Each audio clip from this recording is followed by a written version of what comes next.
Welcome. Please like, share and subscribe. আসসালামু আলাইকুম।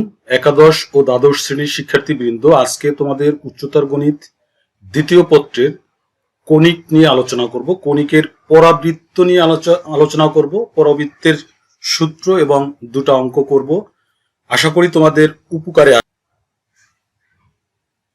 দেখো, এখানে কিছু সুন্দর স্থাপনা আছে, এগুলা জ্যামিতির আকৃতির আছে। কোন আকৃতি সেটা আজকে দেখব। দেখো, এইখানে এরকম একটা আকৃতির আছে, আবার এই যে কার্ভটা এরকম এসে এরকম আসছে, এই একটা আছে এইরকম।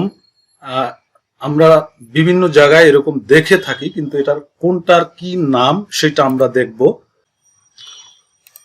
কণিক নিয়ে আলোচনা করব আজকে। তাহলে কণিক একটি কোণককে একটি তল দ্বারা বিভিন্নভাবে কেটে জ্যামিতির আকৃতি পাওয়া যায়। দেখো, একটা কোণক আমরা যদি এখান থেকে এইভাবে কেটে নেই তখন একটা চিত্র দেখা যায়। আবার এটা মাঝ বরাবর গোল করে যদি কাটি সেটা আর একটা চিত্র পাওয়া যায়। এটা একটু বা করে যদি এভাবে আঁকি তাহলে আর একটা চিত্র পাওয়া যায়। আবার এটা মাঝ বরাবর যদি উপরে নিচে একই রকম কাটা হয় তাহলে আর একটা চিত্র পাই। এই এক একটার নাম এক একটা। এটাকে যখন একদিকে কাটবো সেটা হলো পরাবৃত্ত। এখন এটা মাঝ বরাবর যখন একটা গোল করে কাটা হবে তখন হবে বৃত্ত। এটা বৃত্তের মতো একটু উপরের দিকে কাটলাম তখন হয়ে গেল উপবৃত্ত। আর পরাবৃত্তের মতোই এটা উপরে এবং নিচে দুই দিকেই কাটা হলো তখন এটাকে বলা হয় অধিবৃত্ত। আজকে তোমাদের পরাবৃত্ত নিয়ে আলোচনা করব। 6.a আর 6.a বা অনেক বইতে 6a আছে। আমরা 6a বা 6.1 এর পরাবৃত্ত নিয়ে আলোচনা করব। তাহলে প্রথমে দেখি কণিকটা কি। কোন সমতলে যদি একটি বিন্দু এমনভাবে চলে যে ওই সমতলের উপর অবস্থিত একটি স্থির বিন্দু ও চলমান বিন্দুর দূরত্ব চলমান বিন্দু হতে সমতলটির উপর অবস্থিত একটি স্থির সরলরেখার লম্ব দূরত্বের অনুপাত সর্বদা ধ্রুবক থাকে, তবে ওই চলমান বিন্দুর সঞ্চারপথকে কণিক বলে। কিছুই বোঝো নাই? এবার চিত্রের সাহায্যে আমরা দেখি। একটি চলমান বিন্দু, মনে করো এই রেখা বরাবর একটা চলমান বিন্দু যাচ্ছে, এইটার উপর একটা বিন্দু আছে পি, আর আমরা একটা স্থির বিন্দু নিলাম এস, আর একটি স্থির সরলরেখা বলছে, স্থির সরলরেখা নিলাম এম জেড। এটা এখন দেখো, এই পি বিন্দু থেকে এই এস এর দূরত্ব হলো এসপি, আর পি বিন্দু থেকে এই নির্দিষ্ট সরলরেখার দূরত্ব হলো পি এম। এই দুইটার অনুপাত মানে ভাগফল সর্বদা ধ্রুবক হবে। ধ্রুবক রাশি, এখানে ধ্রুবক রাশিকে আমরা ই দ্বারা প্রকাশ করব। ধ্রুবক হবে। এই যদি ধ্রুবক হয় তাহলে চলমান বিন্দুর গতিপথ, চলমান বিন্দু কোনটা ছিল? এই যে পি, এই পি এর যে সঞ্চার পথটা আছে এই যে এইভাবে যাচ্ছে, এইটাকে বলা হয় কণিক। তাহলে এই যে স্থির বিন্দুটা আছে সেটাকে বলবো আমরা উপকেন্দ্র। আমরা যে স্থির বিন্দুটা নিছিলাম সেটা হবে উপকেন্দ্র। এস হলো উপকেন্দ্র। তারপর হলো স্থির যে সরলরেখা নিছিলাম একটা, সেটাকে বলা হয় নিয়ামক রেখা বা দিকাক্ষ বলে, এটাকে নিয়ামক রেখা বা দিকাক্ষ। এরপর হলো এই কণিকটা এক্স অক্ষের সাথে যেই বিন্দুতে মিলিত হয়েছে সেটাকে বলা হয় শীর্ষবিন্দু। এস বিন্দু দিয়া এই যে উপকেন্দ্র দিয়া যদি একটা লম্ব আঁকা হয় সেটাকে বলা হয় উপকেন্দ্রিক লম্ব। আর নিয়ামক রেখা অক্ষের সাথে যে বিন্দুতে মিলছে সেটাকে বলা হয় কেন্দ্র। নিয়ামক রেখা এক্স অক্ষের সাথে যে মিলিত হয়েছে সেটাকে বলা হয় কেন্দ্র। তাহলে জেড হবে কেন্দ্র, এ শীর্ষবিন্দু, আর এম জেড হলো নিয়ামক রেখা, এস হলো উপকেন্দ্র। এখানে আমি বলেছিলাম যে এসপি বাই পিএম অর্থাৎ ওই যে বিন্দু থেকে নির্দিষ্ট বিন্দু থেকে চলমান বিন্দুর দূরত্ব ভাগ নির্দিষ্ট বিন্দু চলমান বিন্দু থেকে নির্দিষ্ট সরলরেখার দূরত্ব, এটা সর্বদা একটা ধ্রুবক হবে। ধ্রুবক, এখানে ধ্রুবকটাকে ই দ্বারা প্রকাশ করা হয়। তাহলে SP equal PM SP by PM equal e. এটা হলো কণিকের শর্ত। যখন ই এর মান 1 হবে অর্থাৎ এসপি বাই পিএম ইকুয়াল 1 হবে, এসপি বাই পিএম এটুক যখন 1 হয়ে যাবে তখন এই কণিকটার নাম হবে পরাবৃত্ত। এর মান যখন 1 এর চেয়ে ছোট হবে তখন হবে উপবৃত্ত। এর মান যখন 1 এর চেয়ে বড় হবে তখন এই কণিকটা হবে অধিবৃত্ত। আজকে যেহেতু পরাবৃত্ত নিয়ে আলোচনা করব, তাহলে আমরা ওই অধিবৃত্ত বা উপবৃত্ত নিয়ে যাব না, শুধু পরাবৃত্ত নিয়ে আলোচনা করব আমরা। পরাবৃত্তের সাধারণ সমীকরণ হলো y square equal 4ax, y square equal 4ax অথবা x স্কয়ার ইকুয়াল 4ay। এটা হলো পরাবৃত্তের সাধারণ সমীকরণ।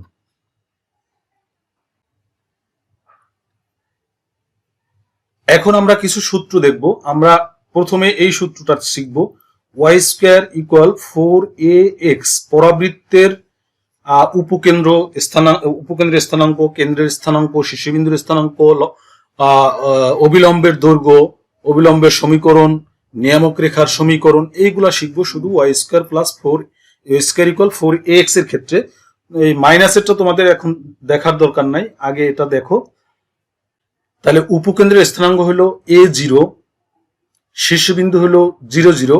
এটা অবশ্যই মনে রাখবা, y square equal 4ax, y square equal 4ax। এই পরাবৃত্তির ক্ষেত্রে এটা কিন্তু মূল বিন্দুগামী, এই যে মূল বিন্দু দিয়ে গেছে, মূল বিন্দুগামী পরাবৃত্তের সমীকরণ। উপকেন্দ্রিক লম্বের দৈর্ঘ্য 4a, এখানে a এর একটা পরম মান দিবা। উপকেন্দ্রিক লম্বের দৈর্ঘ্য 4a, a প্লাস মাইনাস যাই হোক, যেহেতু দৈর্ঘ্য ধনাত্মক হবে। উপকেন্দ্রিক লম্বের সমীকরণ হলো x ইকুয়াল মাইনাস a। উপকেন্দ্রিক লম্ব কোনটা? উপকেন্দ্রিক লম্ব হলো এটা। এটা কি x অক্ষের উপর লম্ব, তাহলে x অক্ষের উপর লম্ব হলো x ইকুয়াল a। এটা হলো উপকেন্দ্রিক লম্বের সমীকরণ। আর নিয়ামক রেখার সমীকরণ হলো, নিয়ামক রেখা হলো এটা, নিয়ামক রেখা হলো x অক্ষের সমান্তরাল। তাহলে x অক্ষের সমান্তরাল যেহেতু শুধু ধ্রুবক চেঞ্জ হবে, নিয়ামক রেখার সমীকরণ হলো x ইকুয়াল মাইনাস a। উপকেন্দ্রিক লম্বের সমীকরণ বলছিলাম। অক্ষরেখা, অক্ষরেখা কোনটা? x অক্ষ যেটা, এটাকে বলা হয় অক্ষরেখা। তাহলে আমরা x অক্ষের সমীকরণ জানি y ইকুয়াল 0, আর y অক্ষের সমীকরণ হলো x ইকুয়াল 0। তাহলে অক্ষরেখা হবে x অক্ষ যেটা, সেটা হলো অক্ষরেখা। অক্ষরেখার সমীকরণ হলো y ইকুয়াল 0। এরপর আসি স্পর্শ, শীর্ষবিন্দুতে স্পর্শকের সমীকরণ। শীর্ষবিন্দু কোনটা? এইখানে যদি কোনো একটা স্পর্শক থাকে এভাবে, এই স্পর্শকের সমীকরণ হবে x ইকুয়াল 0। স্পর্শকের সমীকরণ x ইকুয়াল 0। এই চ্যাপ্টারে মোটামুটি এই সূত্রগুলো পড়লে হবে। এরপর আমরা দেখি দুটো অঙ্ক দেখবো আজকে। প্রথমে একদম সহজ, যেটা মূল বিন্দুগামী, এরকম কোনো পরাবৃত্তের উপকেন্দ্র শীর্ষবিন্দু, এটা y স্কয়ার ইকুয়াল 6x উপকেন্দ্র। এই পরাবৃত্তের উপকেন্দ্র শীর্ষবিন্দু, উপকেন্দ্রিক লম্বের দৈর্ঘ্য ও সমীকরণ, নিয়ামক রেখার সমীকরণ এবং অক্ষরেখার সমীকরণ নির্ণয় করো। তাহলে আমাদের সমীকরণ দেওয়া আছে y স্কয়ার ইকুয়াল 6x। আমরা সূত্র জানি, পরাবৃত্তের সমীকরণ একটু আগে শিখেছি, y স্কয়ার ইকুয়াল 4ax। তাহলে এই 6 কে আমরা ভাঙাইতে পারি এভাবে 4 ইন্টু 6/4। তাহলে এই 4 4 কাটা গেলে 6x থাকে। তাহলে এটা আমরা যদি কাটাকাটি করে লিখি, এটারে আমরা কাটলে 3/2। এখন আমরা এই 1 নং সমীকরণকে, পরাবৃত্তের সাধারণ সমীকরণ আছে y স্কয়ার ইকুয়াল 4x, এটার সাথে যদি তুলনা করি তাহলে পাবো a ইকুয়াল 3/2। তুলনা করলে দেখো y স্কয়ার ইকুয়াল 4ax, এখানে আছে 4 3/2x, তার মানে এইটুক হলো a। তাহলে এটার সাথে তুলনা করলে আমরা a সমান পাবো 3/2, a ইকুয়াল 3/2। এখন বলছে পরাবৃত্তের উপকেন্দ্র ছিল a0। তাহলে পরাবৃত্তের উপকেন্দ্র a0 যেহেতু, তাহলে এর মান 3/2 আর 0 তো 0। এখানে তোমরা অবশ্যই স্থানাঙ্ক যখন লিখবা তখন ইকুয়াল দিবা না, 3টা দাগ দিবা, কনগ্রুয়েন্স। উপকেন্দ্র সমীকরণ হয়ে গেল। এরপর হলো শীর্ষবিন্দুর স্থানাঙ্ক। শীর্ষবিন্দু ছিল 0 0, তাহলে এটা অবশ্যই 0 0 হবে, শীর্ষবিন্দু 0 0। উপকেন্দ্রিক লম্বের দৈর্ঘ্য ছিল 4a, আমরা মান বসাই দিব 4a। 4 ইন্টু এর মান আছে 3/2, এটা কাটাকাটি করলে 6 একক। দৈর্ঘ্য যেহেতু আছে তোমরা এখানে একক লিখে দিবে। উপকেন্দ্রিক লম্বের সমীকরণ ছিল x ইকুয়াল a, তাহলে x ইকুয়াল a এর মান হলো 3/2, আর গুণ করলে দেয় 2x ইকুয়াল 3 এভাবে লিখতে পারো, অথবা 2x মাইনাস 3 ইকুয়াল 0 লিখতে পারো। এটা হলো উপকেন্দ্রিক লম্বের সমীকরণ। এরপর ছিল নিয়ামক রেখার সমীকরণ। নিয়ামক রেখার সমীকরণ ছিল x equal minus a, x equal minus a এর মান হলো 3/2, আর গুণ করো, আর গুণ করলে আসে 2x ইকুয়াল মাইনাস 3, এরপর এক পাশে নিয়ে দিলাম 2x প্লাস 3 ইকুয়াল 0। অক্ষরেখার সমীকরণ ছিল y ইকুয়াল 0, y ইকুয়াল 0। এটা অবশ্যই কিন্তু মূল বিন্দুগামী পরাবৃত্ত, y স্কয়ার ইকুয়াল 4ax এই আকারের। যেহেতু এটা y স্কয়ার ইকুয়াল 6ax ছিল, এটা মূল বিন্দুগামী, অতএব এই সমীকরণের আমরা বিভিন্ন যে নিয়ামক রেখা বা অক্ষরেখা বা উপকেন্দ্র নির্ণয় করলাম। যদি বুঝতে কোথাও সমস্যা হয় অবশ্যই কমেন্টসে জানাবা। এরপর আরেকটা অঙ্ক দেখি আমরা, y square equal 4ay plus 4x minus 8 পরাবৃত্তটির শীর্ষবিন্দু, উপকেন্দ্র, উপকেন্দ্রিক লম্বের দৈর্ঘ্য ও সমীকরণ, অক্ষরেখা এবং নিয়ামক রেখার সমীকরণ নির্ণয় করো। এটা দেখো অনেক বোর্ডে পরীক্ষায় আসছে, এটা ইম্পর্টেন্ট একটা অঙ্ক। এখন এটা করার জন্য আমরা যেহেতু জানি পরাবৃত্তের সাধারণ সমীকরণ y স্কয়ার ইকুয়াল 4ax, এখন এখানে কিন্তু এই পরাবৃত্তটা y স্কয়ার ইকুয়াল 4ax এই আকারে নাই। তাহলে আমাদের কি করতে হবে, এই সমীকরণটা আগে যে সমীকরণটা দেওয়া আছে y square equal 4y plus 4x minus 8, এই সমীকরণটা আমাদেরকে আগে y স্কয়ার ইকুয়াল 4ax এই আকারে আনতে হবে। দেখি, এখন দেখো এটাকে যদি আমরা বাম পাশে নিয়ে আসি, ওয়াইটা বাম পাশে নিয়ে আসার পরে দুই পাশে আমরা প্লাস 4 যোগ করলাম। কেন করলাম, এটা সূত্র বানানোর জন্য। দেখো এই পাশে আসে ওয়াই স্কয়ার মাইনাস 4y, এটা ছিল।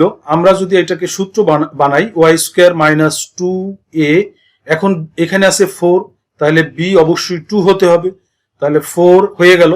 তাহলে b 2 স্কয়ার, আমাদের এখানে বাম পাশে 2 স্কয়ার ছিল না, মানে 4 ছিল না, এই জন্য ডান পাশে 4 যোগ করে দিলাম। তাহলে সূত্র হয়ে গেল y minus 2 whole square, y minus 2 whole square. আর এই দিক থেকে 4x মাইনাস 8 প্লাস 4 থেকে আমরা মাইনাস করলে আসে 4, তার মানে 4x মাইনাস 4, সেখান থেকে 4 কমন গেল, x মাইনাস 1। এখন এটাকে যদি আমরা y মাইনাস 2 ইকুয়াল যদি বড় হাতের y ধরি আর x মাইনাস 1 কে যদি বড় হাতের x ধরি, তাহলে এটা আসবে কি y square equal 4 into 1 into x। দেখো তাহলে এটা কিন্তু আমাদের এই পরাবৃত্তের সাধারণ যে সমীকরণ ছিল y স্কয়ার ইকুয়াল 4ax এই আকারে চলে আসে। তাহলে এক নং সমীকরণ দাঁড়ায় y square equal 4 into 1 into x। এখন এটাকে আমরা পরাবৃত্তের সাধারণ সমীকরণের সাথে তুলনা করব, তুলনা করলে আসলে a ইকুয়াল 0। এখন পরাবৃত্তের শীর্ষবিন্দু নির্ণয় করতে বলছে, শীর্ষবিন্দু 0 0। এখানে একটু কথা আছে, শীর্ষবিন্দু 0 0, তার মানে আমরা যখন কোনো বিন্দুর স্থানাঙ্ক নির্ণয় করি, মনে করো 2 3 একটা বিন্দুর স্থানাঙ্ক, এই বিন্দুটার স্থানাঙ্ক 2 3, তাহলে এখান থেকে এইটুকুর দূরত্ব হলো 2, এখান থেকে এইটুকুর দূরত্ব হলো 3, তার মানে x ইকুয়াল 2, y ইকুয়াল 3। তাহলে এখানে x শীর্ষবিন্দুর স্থানাঙ্ক 0 0 কোন ক্ষেত্রে, যখন মূল বিন্দুগামী। কিন্তু এই সমীকরণটা কিন্তু আসলে মূল বিন্দুগামী না, আমরা এটা জোর করে মূল বিন্দুগামী করেছি। তাহলে x এর মান হলো 0, অর্থাৎ বড় হাতের x। এই সমীকরণটা কোনটা, এই 0 0 কোনটা, বড় হাতের x। তাহলে বড় হাতের x ইকুয়াল 0, তাহলে বড় হাতের x সমান আমরা পাইছিলাম কি x মাইনাস 2 পাইছিলাম, তাহলে x মাইনাস 2 ইকুয়াল 0 আসবে, x ইকুয়াল 2 আসবে, x এর মান হয়ে যাবে 2। আর বড় হাতের y ইকুয়াল 0, সেখানে y এর মান ছিল 1 না, x এর মান y এর মান 2 ছিল, y মাইনাস 2 ছিল।